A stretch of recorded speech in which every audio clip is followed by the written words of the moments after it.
day we'll find out if the living were murdered by the living or the dead.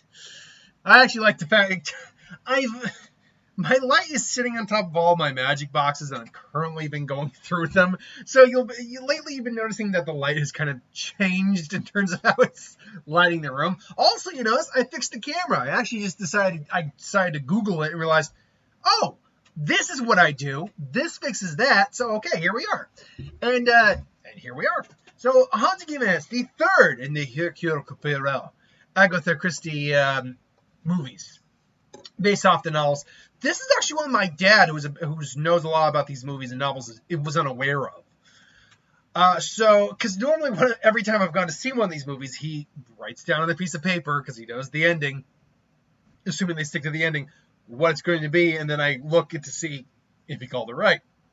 Here, that wasn't the case. He didn't know about this one. And I was not familiar with this one. Like, even I am familiar with was familiar, at least with the name Murder on the Orient Express, and Death on the Nile, and Death Under the Sun. But I was not familiar with this one at all.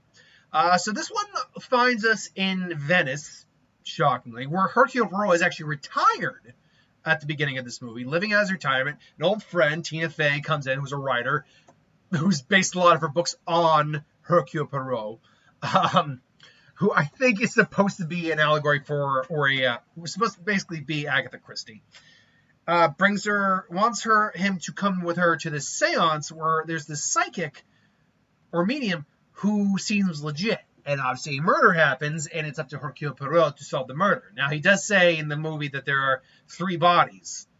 And technically there are. It's him not just solving the murder. There's another murder that happens. In fact, it kind of happens in all of the movies, now I think about it. It happened in Death on the Nile, definitely. Because Gal Gadot's character died, and then the maid died. You had Getty die, Johnny Depp.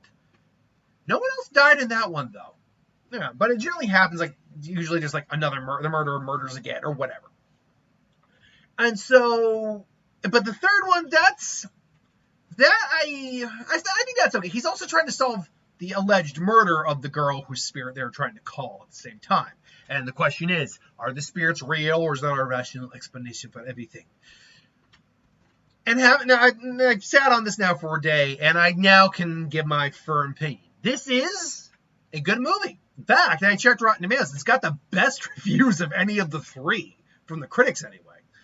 But I actually think it's the weakest of the 3. Now, it's not bad. Like I said, I think it's a good movie. Now, let's talk about things I liked in the movie. All the acting's on point. Kenneth Branagh, at this point, he just loves playing. You can tell he just enjoys playing this role. He has so much fun playing Hercule Poirot. Which, if they let him keep playing this role, he'll keep doing these movies till the day he dies. I have no doubt about that. But all the acting's good. Tina Fey's good.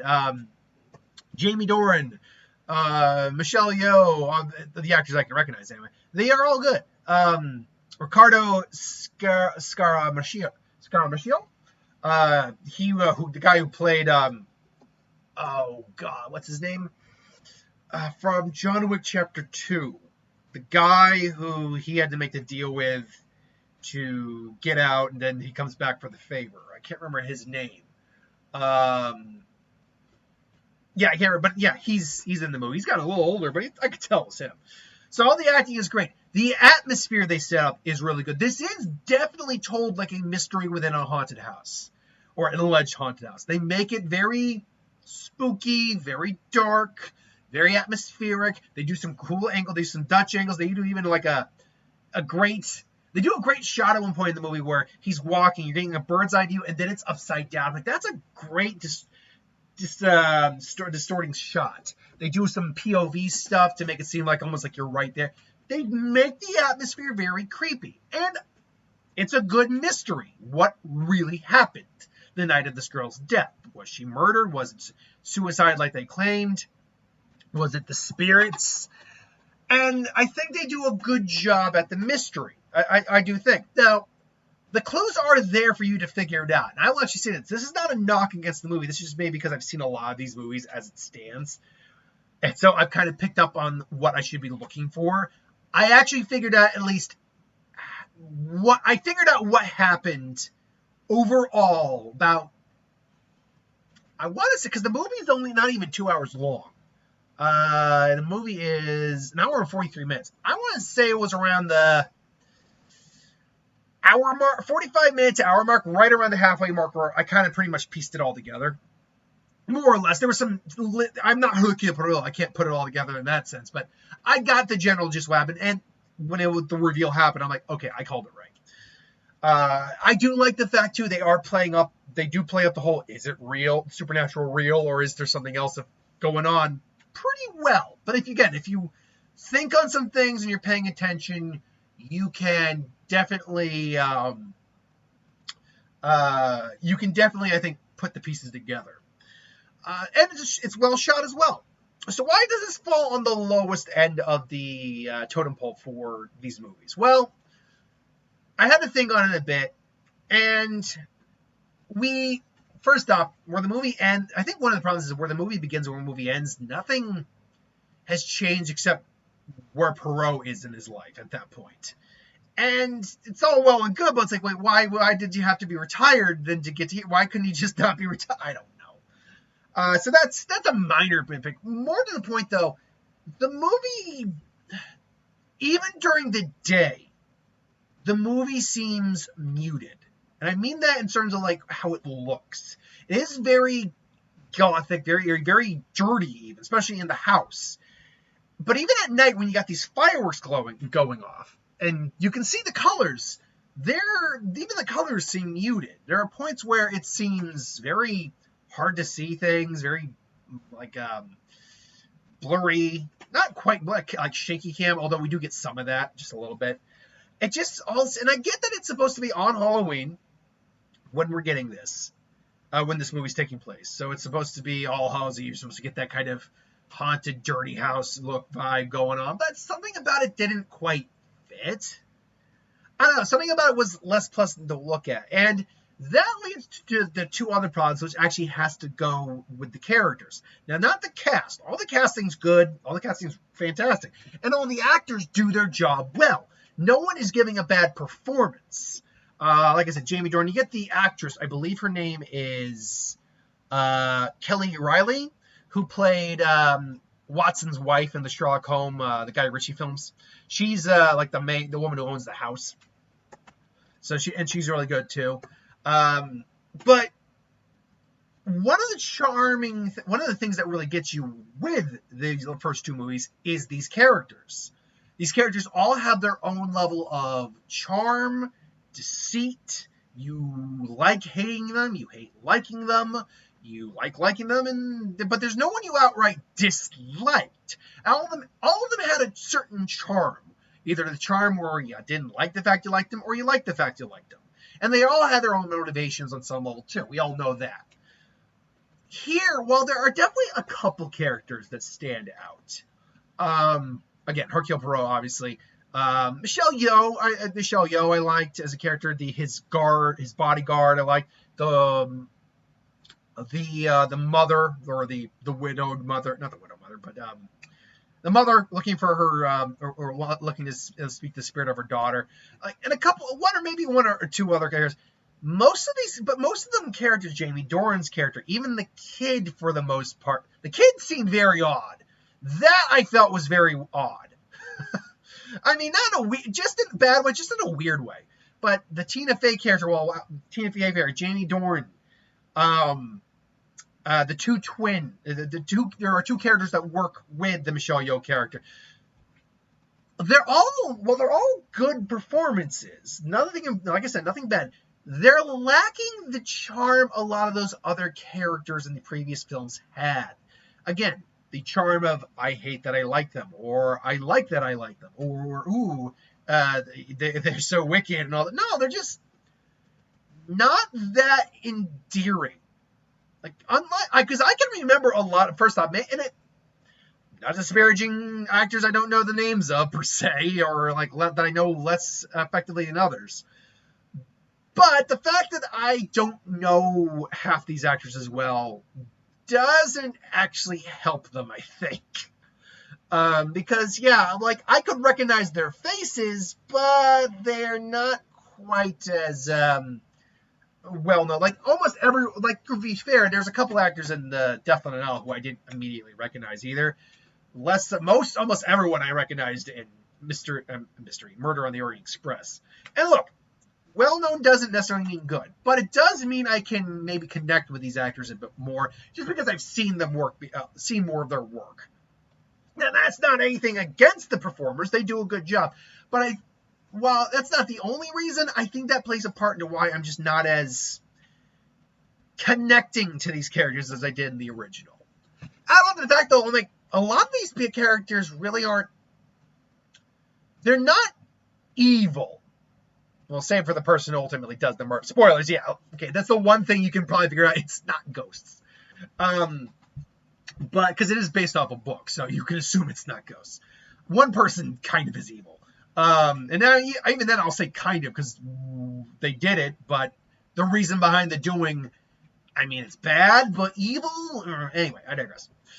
I'd be getting into spoiler territory then. So, but yeah, like, none of them are evil, it's just, none of them are inherently that likable. I think that's the big thing. I can go with just about every other actor and performance in the other movies and think, okay, there's something inherently likable on some level about these characters. Even the Johnny Depp character, because he is Johnny Depp. He's got that kind of swagger to him a little bit. Excuse me. These characters, only a couple of them have that, comparatively. Which actually leads me into the thing that really kind of, when I sat on it more, I'm like, yeah, this I think is a problem. Without going into too much detail, the Tina Fey character, whose name is Ariadne,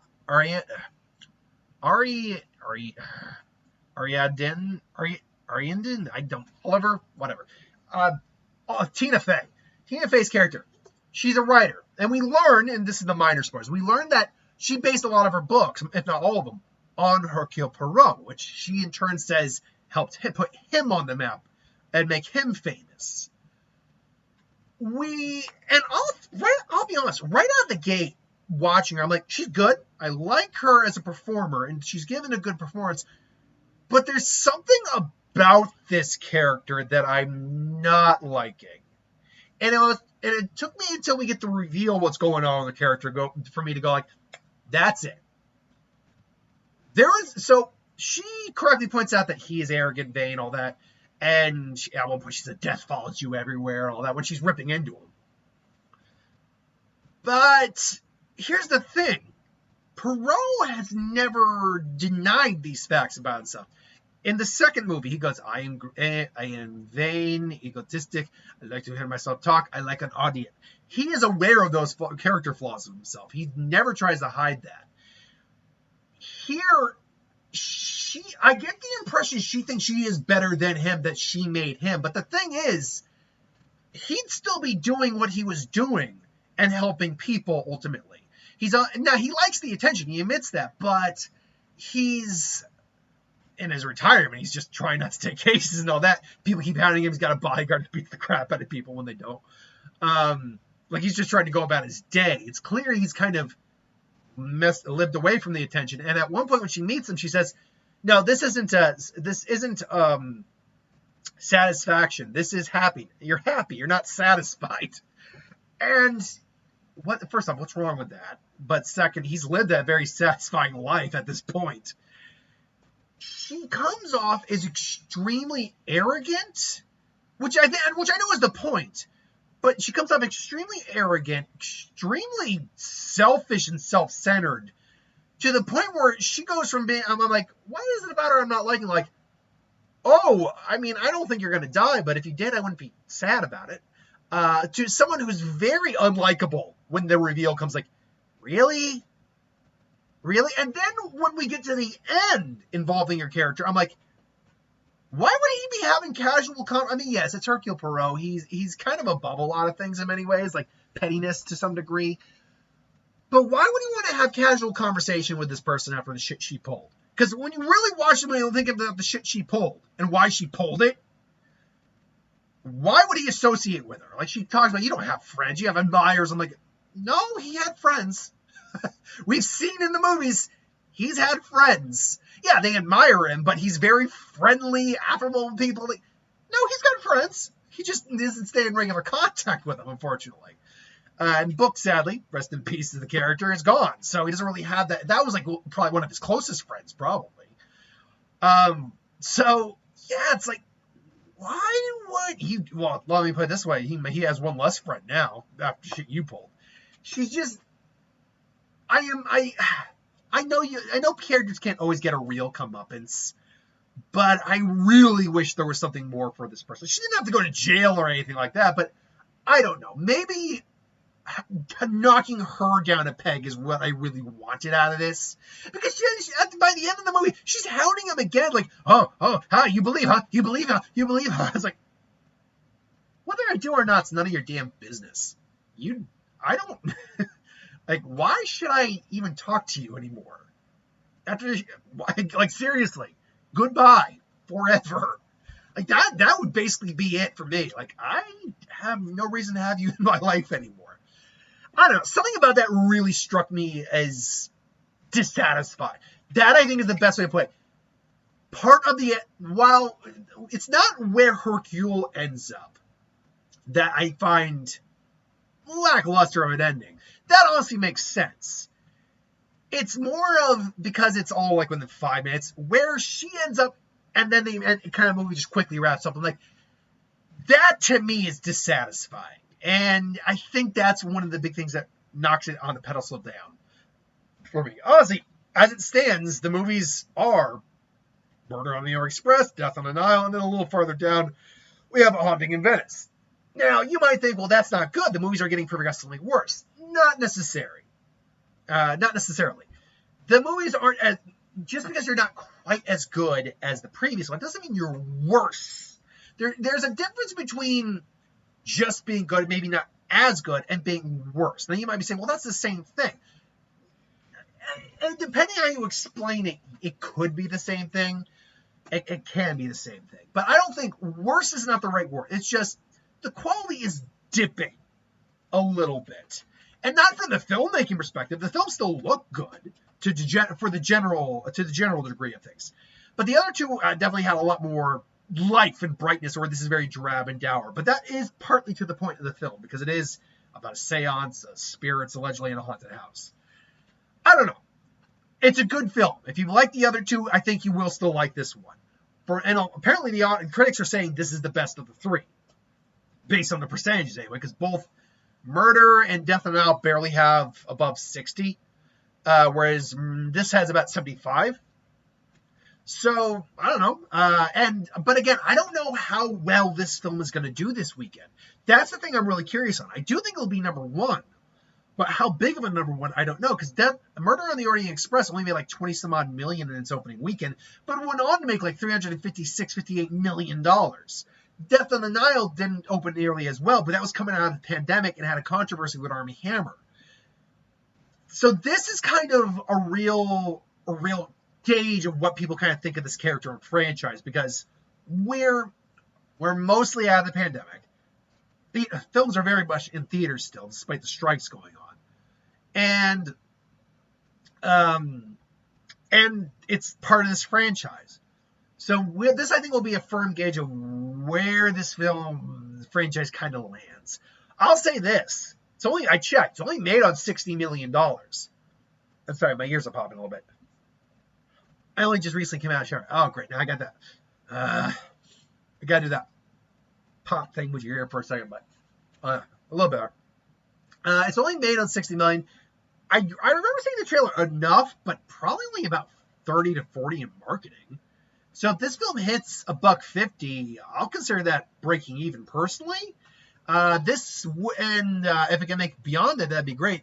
Should note, this is technically studio-wise. I believe this is under the Fox banner. Remember, it's not 20th Century Fox. Well, technically, it's 20th Century Studios, which makes this a Disney property, if I'm not mistaken. So, one second here. Haunting in Venice, I believe. Walt Disney, yep. This is Disney. It's not even 20th Century. It's Walt Disney Motion Pictures. So, we'll see what happens here. But I hope it's good, because I do want more of these films, because I love Kenneth Branagh in this role. Death Under the Sun would be, that one I know the title, I don't know the story behind that one. So, yeah. Anyway, I digress. So, thanks for watching. Hope you enjoyed. What did you think of the movie? Have you seen it? What do you think you'll see it based on my glowing review? Glowing. A review. Let me know in the comments below. But thanks for watching. Hope you enjoyed. Like, comment, share, subscribe, and I'll see you for the next one.